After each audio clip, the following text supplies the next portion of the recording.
Hi guys, this is Princess and this is where we talk about unboxing, kalimba cover, cooking, gold jewelry at kung ano-ano pa. Hindi ko alam kung yun ba yung tama kong intro kasi nakalimutan ko na. Okay, kung nakikita nyo naman, may lamok. May lamok. Kung nakikita nyo naman yung itsura ko, walang suklay, hello dry hair. Kasi, ano bang oras na ngayon? 12:37 AM na. Nakahiga na ako dito sa kwarto, biglang pumasok yung kapatid ko. Sabi niya, nakapag-register na daw siya ng SIM card niya. Dali-dali akong lumabas, nagpasama pa ako. Pumunta pa ako ng kalsada kasi walang signal dito sa loob ng bahay namin. Ni-register ko na yung dalawa kong SIM card. Tuturuan ko kayo, ini-screen record ko kung paano. Mabilis lang, wala pang 2 minutes, nakapag-register na ako. Tuturuan ko kayo kung paano mag-online i-register yung SIM card nyo online gamit ang inyong mga cellphone. Tips para mas mabilis kayo makapasok sa website, mag-register kayo ng madaling araw. Tapos, para mas mabilis, picturean nyo na yung inyong valid ID. Dapat yung size ng ID nyo is hindi ata lalagpas ng 2.5 MB. Sa ganun, ang ginawa ko, pinicturean ko yung ID ko, tapos kapag nag-error, kinakrop ko lang siya hanggang sa bumaba yung size niya. Tapos, kailangan din doon ng selfie, ID lang, tsaka valid ID, tsaka selfie mo lang. Tapos, mag-fill up ka lang ng parang basic information mo doon. Ganun lang siya. So, ito na. Papakita ko na sa inyo kung paano. Punta lang kayo sa Safari or sa Google Chrome, type niyo yung Globe SIM registration, tapos click nyo lang siya. Ganito yung lalabas dyan.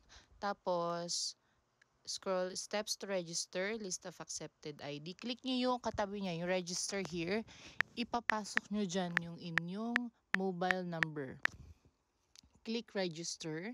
Tapos, may magte-text sa inyo ng OTP. Ita-type nyo lang siya dyan. Tapos, ayan na siya.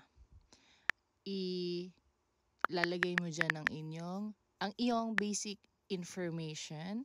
Kailangan tama yung name, birthday, ayan. Siguro alam nyo naman na yan lahat. Nationality nyo, registration type, tapos yung address nyo, kailangan nyo din dyang ilagay. Yung province, city, kailangan yung zip code, alam nyo din siya. Pag na-fill upan nyo na yan lahat, i-click nyo lang yung next para ma-proceed tayo sa next step. Okay, ayan na yung paglalagay nyo ng inyong ID. ID type, ang pinili ko yung UMID card kasi yun yung meron ako. Lalagay nyo yung ID number. Kailangan tama yun. I-double check nyo na lang. Tapos, ilalagay nyo dyan yung picture ng ID nyo. Tapos, magsiselfie ka. Kailangan mababa lang yung size ng picture nung ID ninyo. Tapos, click next. Tapos, I agree to all information, blah, blah, blah. Click submit. Tapos, makaka-receive kayo ng text message from Globe na successful na daw yung pag-register mo ng iyong SIM. Ganyan. Tapos, i-keep mo lang yung binigay sa'yo na reference number. Ayan siya. Ayan, di ba? Ang dali-dali lang. Para po mabilis kayo makapasok, mabilis kayo makapag-register, mag-register po kayo ng 12 midnight or 1 AM. Wala po kayong magiging problema doon. Yun lang, sana natulungan ko kayo. Bye!